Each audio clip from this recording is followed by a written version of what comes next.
বর্তমানে মালদ্বীপের অবস্থা কিন্তু খুব খারাপ, ভয়ানক অবস্থা, করুণ অবস্থা। কারণ মালদ্বীপে কাজ নেই বললেই চলে, যাও একটু আছে সেগুলো মনে করেন যে পুরান লোক দ্বারাই ফেলাপ। এর মধ্যে নতুন লোক তো প্রতিদিনই আসতেছে, তো আসতেছে আর বিপদে পড়তেছে। একবেলা খায় কি খায় না সেটা তাদের ব্যক্তিগত ব্যাপার, কাজ না করলে তো খাওয়া কেউ দিবে না।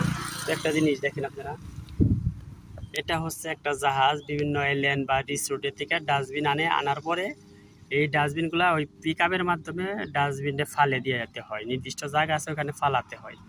তো যে কারণে ভিডিওটা করা সেটা হচ্ছে যে কি পরিমাণে রোদ আপনারা ধারণাও করতে পারবেন না। আর বিশেষ করে সাগরের পানির যে তাপ, ওইখানে 2 মিনিট দাঁড়িয়ে থাকাটা খুব কষ্টের। আর সেখানে তারা কি কষ্ট করতেছে, নতুন লোক 5-6 লাখ টাকা দিয়ে আসছে, কি করবে বলেন।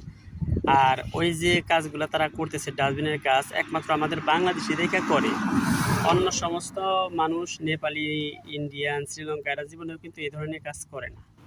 তো দেখেন 6-7 লাখ টাকা দিয়ে এসে এখন ডাস্টবিন ফালাইতেছে, তাও আজকে ফালাইতেছে, আবার 15 দিন হয়তো বসে থাকতে পারে বা 1 মাস বসা। এই হলো মালদ্বীপের বর্তমান অবস্থা।